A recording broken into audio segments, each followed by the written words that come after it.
लतिका एक लापता लड़की को घर लाती है। वह लापता लड़की धीरे-धीरे लतिका को उस रास्ते पर ले जाती है जो वह भूल चुकी थी। डॉक्टर संगीता झा की यह कहानी एक लापता लड़की और जीवन की भाग-दौड़ में लापता हो चुकी दूसरी लड़की की कहानियों को जोड़ती है। मैडम जी, ये बच्ची लापता है, ले जाइए। यहाँ-वहाँ देंगे तो पता नहीं क्या होगा इसके साथ। महिला इंस्पेक्टर ने मुझसे विनती की। बेचारी शायद जानती थी कि किसी मर्द का भरोसा नहीं है। थाने में लड़की देख समाज के रक्षक पुलिस वाले भी भेड़िए बनकर लात टपकाने लगते हैं। मुझे बहुत दिनों से एक लड़की की खोज थी, जो मुझे दवाई दे, मेरे पैर में क्रीम लगा दे, मुझे चुपचाप देखे। फिर उसने फिर कहा, अरे सोच क्या रही है?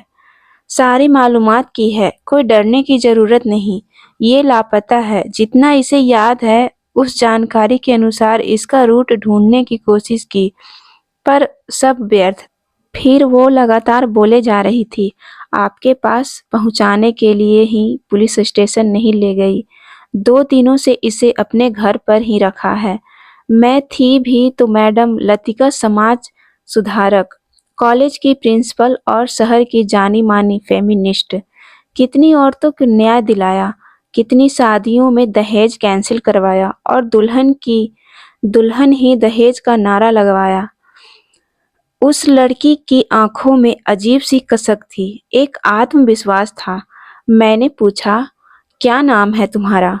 उसने बड़े उत्साह के साथ कहा, कृतिका। आप मुझे कृति बुला सकती हैं। मैं अवाक, कृतिका तो मेरी छोटी बहन का नाम है। मैंने कहा, मैं तुम्हें मिली बुलाऊंगी, क्योंकि कृतिका तो मेरी छोटी बहन का नाम है और आज तुम मुझे मिली हो। उसके उस उसके जवाब ने मुझे हिला ही दिया।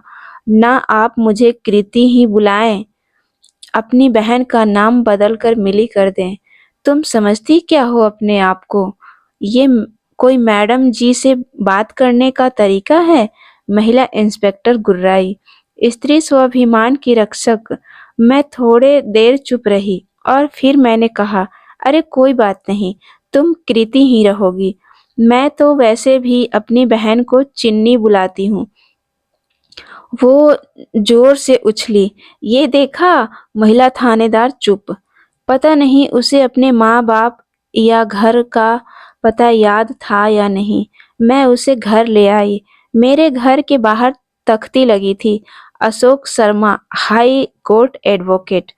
फिर वो चिल्लाई, तभी तो, आप एडवोकेट हैं ना, इसलिए न्याय करती हैं और मुझे ले आई। मैंने आश्चर्य से उसे देखते हुए कहा, मेरा नाम तुम्हें अशोक लगता है? ये तो मर्दों का नाम है।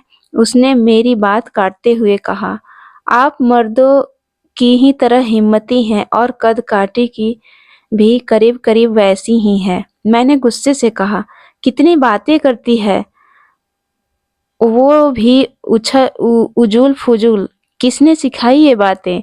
उसने जो बताया उसे सुन मैं सन्न रह गई। मेरी अम्मा कहती थी, मर्दों को हट्टा-कट्टा रहना चाहिए, तभी तो मलाई, माखन, दूध मेरे भाइयों को देती थी और मुझे बचा-खुचा खाना दे देती थी। मैंने उसे बताया, यहाँ हमारे पास ऐसी कोई बात नहीं है। मैं और मेरे पति बराबरी से रहते हैं। मैं तो बेटी को तरसती हूँ। मेरे 2 बेटे हैं, दोनों बाहर हैं अमेरिका में। वो फिर हंसी। बराबरी? फिर घर पर सिर्फ आपके पति का नाम ही तख्ती पर क्यों? आपके नाम क्यों नहीं? थाने में सब आपको मैडम मैडम कह रहे थे। उसकी बातों से मुझे गहराई से सोचने पर मजबूर कर दिया। कभी ये बात मेरे दिमाग में आई ही नहीं, पर ऐसा भी नहीं था कि अशोक ने मुझे कभी याद दिलाया हो कि मैं अपने नाम की तख्ती भी टांग दूं। माँ माँ करते 2 बेटे भी थे मेरे। उनको भी नहीं लगा कि जिस घर को माँ बरसों से सजा रही है, वो तो उसका है ही नहीं। मैंने तुरंत जस्ट डायल से फ़ोन कर नेम प्लेट बनवाने वाले का पता लगाया और तुरंत गेट पर अपने नाम की तख्ती लगवाई। कृतिका बड़ी प्यारी लड़की थी, बड़ी होशियार और डिनर भी निडर भी। उसने मेरे छोटे-बड़े काम में भी हाथ बटा लिया। उसे इंग्लिश भी पढ़ना आता था। उसे अपने माता-पिता का नाम याद नहीं था, लेकिन उसने बताया कि वो शायद बचपन में गुम गई थी। उसे एक परिवार वालों ने अपने यहाँ बंधुआ मजदूर की तरह रखा था। वहीं उनके बच्चों से उसने इंग्लिश पढ़ना और लिखना सीखा। मुझे बड़ा अच्छा लगा और मैंने भी उसके पढ़ने की व्यवस्था कर दी। किताबें मंगवाई और बीच में समय निकाल वो आउट हाउस में रहने वाली मेरी मेड के बच्चों से सीख लेती। एक दिन सुबह वो मेरे पैरों में तेल लगा रही थी, तो मेरी कुक ने पूछा, मेम साहब आज क्या बनेगा? मैंने कहा भरवा बैगन और करी। ये तुरंत चिल्लाई, वो तो आपको कड़ी पसंद है, मुझे बिल्कुल नहीं। मैंने जवाब दिया, ओह सेम पिंच, मुझे प्लेन दही पसंद है, लेकिन शर्मा जी को कड़ी दाल से भी ज्यादा पसंद है। उसने फिर मुंह बनाया, अंकल को पसंद है, अपनी भी पसंद का ख्याल किया करो।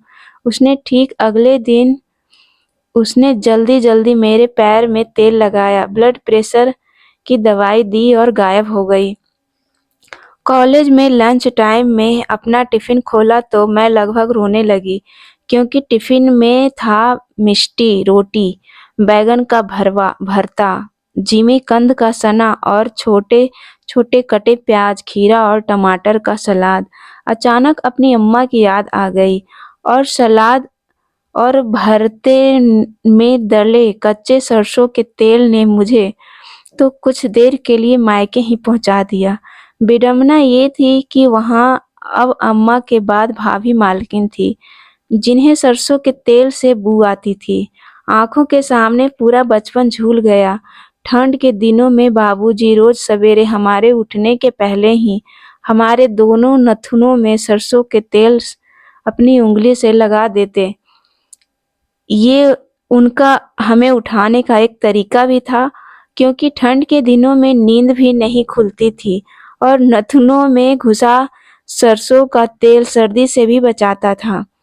हर सब्जी ज्यादातर सरसों के तेल का शुद्ध घी में ही बनती थी।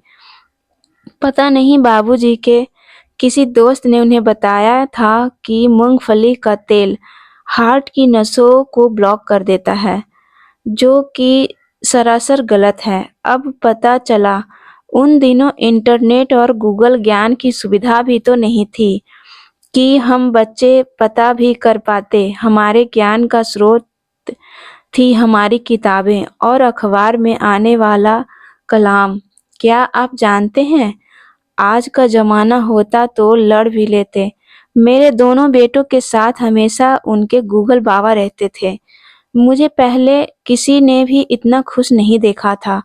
ऊपर से नीचे तक अम्मा, बाबूजी और सारा बचपन मेरे चेहरे से झलक रहा था। काश अम्मा आज जिंदा होती तो देखती, उनकी लाली कितनी खुश है। मैं बचपन से ही जरूरत से ज्यादा समझदार थी। चेहरे पर हंसी खुशी कम ही दिखती थी। इसलिए तो बाद में मैडम लतिका शर्मा बन गई। अकेले ही प्रिंसिपल रूम में आईने के सामने अपने जूड़े को खोला और अपनी लटों को उंगलियों से उलझाया। ऐसा शायद मैं बचपन में करती थी। घर पहुंचकर भी मैं गुनगुना रही थी, रात कली एक ख्वाब में आई और गले का हार हुई। वो दौड़कर मेरे पास आई और कहा, एक मिनट, अपना फोन लें। मेरे जाने बिना छोटी सी क्लिपिंग रिकॉर्ड की। शाम को अचानक छोटे बेटे का फोन आया। अरे मॉम, आप तो सुपर मॉम हो, क्या गाती हो? कहाँ थी अब तक? आपके गाने को यूट्यूब में डाला तो 2 ही घंटों में 10,000 लाइक मुझे और रिकॉर्ड करके भेजें। मैं समझ नहीं पा रही थी कि बेटों के कई दोस्तों के एक के बाद एक मैसेज आने शुरू हो गए। और सबका यही कहना था कि आंटी यू आर ग्रेट। उस दिन एक साथ दो खुशियां, पहले सालों बाद बचपन का खाना और फिर छिपी हुई प्रतिभा की सराहना। पति तो हमेशा मुझे अपना प्रतिस्पर्धी समझते थे।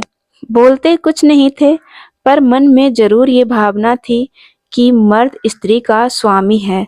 उन्होंने मेरी खुशी को अनदेखा किया।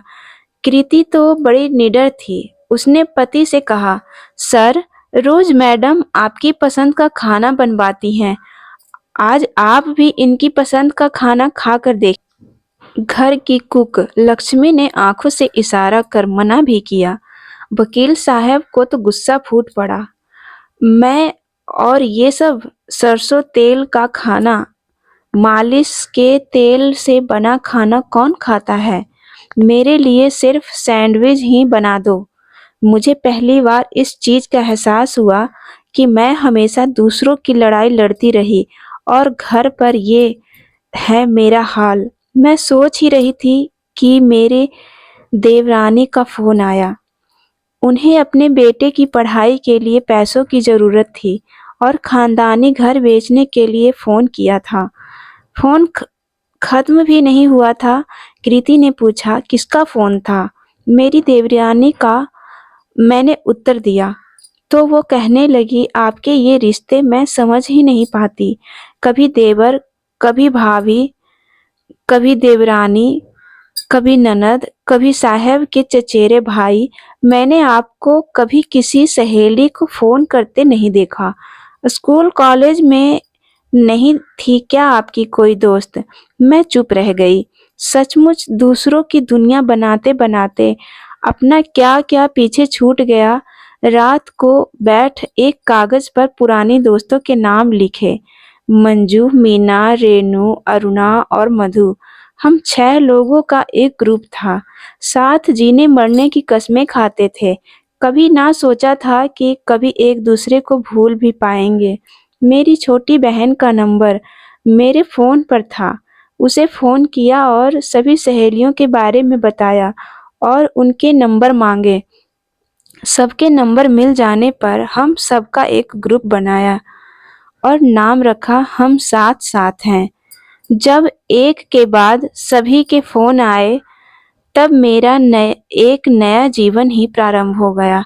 अब समझ आ रहा था कि अपनों के साथ जीना क्या जीना होता है। हम सबने मिलकर मनाली जाने की सोची। जब पति को पता चला, गुस्से से पूछा, कहाँ जा रही हो? किसके साथ जा रही हो? मैंने धीरे से जवाब दिया, ना एक साथ नहीं, धीरे धीरे कर प्रश्न पूछो। तुम्हारे पहले प्रश्न जवाब मनाली और दूसरे का जवाब बचपन की सखियों के साथ। पति चिल्लाए, पागल तो नहीं हो गई हो? मैंने भी उसी तरह जवाब दिया, पागल थी, अब ठीक हो गई हूँ। पति ने कृति को ही दोषी ठहराया। मेरे इस बदले रूप के लिए उन्होंने बड़े बेटे से शिकायत की तो जवाब मिला, वंडरफुल मॉम ने बड़ी देर कर दी। ये तो उन्हें पहले ही कर लेना था।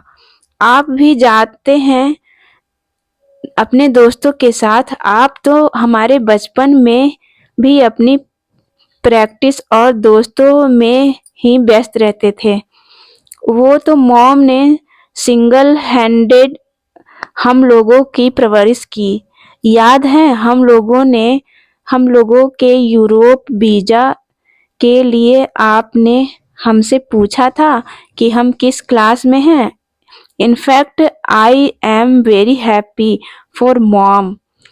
मैं तो मानो फिर से बचपन की लतिका बन गई थी। सारी सहेलियां मिलने पर हमारा तितलियों का एक झुंड सा बन गया था। जैसे तितलियां नहीं जानती कि उनके पंखों का रंग कितना चटक या कितनी धूसर है। चिड़िया नहीं जानती कि उनके चहकने से कितनी उदासी दूर हो रही है। कौन सा सन्नाटा दरक रहा है। दर्द हवाएं नहीं जानती कि वो किसकी खिड़की खड़खड़ा रही है, किसके मन में कैसी सिरहन पैदा कर रही है। हम सब बस एक साथ ही और अपने होने में पूरे रस गंध उसके सुख दुख के साथ खपी हमने अपने जाना कि प्रस्ताव में एक तरफ हमारी अनजान माटी अपने इतनी समय पीली से थी धीरे कि धीरे उसे छू देने घुल भर रही से थी। स्वरूप उन बदल 10 सकता दिनों था में हम और सब की दूसरी तरफ हम सब अपने दुनिया पूरी जीवन के तरह से अनुभव में बदल इतनी चुकी थी। पक्की थी कि हमारा मिलना एक उत्सव सा हो गया। हम में से कईयों में इच्छाओं के ऐसे असंख्य बीज थे जो मिट्टी खाद पानी को तलाशते तलाशते अंकुरित होने की चाह में ऐसे मोतियों में बदल गए थे जो चमक तो सकते थे लेकिन अंकुरित नहीं हो सकते थे। हम सब ने मिलकर एक दूसरे को खोला, एक दूसरे की उंगली पकड़कर साथ साथ चले, हंसे रोए सुबके और अंत में फिर थककर कांधे पे सिर रखकर सोए और फिर सब मिलकर बचपन के साझा सपने में उतर गए, जहां अतीत में लौटकर यथार्थ को थोड़ा उल्टा पलटा जा सके, जो छूट गया है वो सिरा फिर से पकड़ा जा सके, जो जीने से रह गया है उसे फिर से जिया जा सके। तो दोस्तों, उम्मीद करती हूँ आप लोगों को यह कहानी पसंद आई होगी। अगर हमारे चैनल पे नए हैं तो चैनल को सब्सक्राइब करें और कहानी को लाइक करें, कमेंट करके हमें बताएं कि आप लोगों को कहानी कैसी लगी। तो मिलते हैं ऐसे ही किसी नेक्स्ट कहानी में। तब तक के लिए आप लोग हमारी कहानी सुनते रहिए, हंसते मुस्कुराते रहिए। तब तक के लिए नमस्कार, बाय बाय।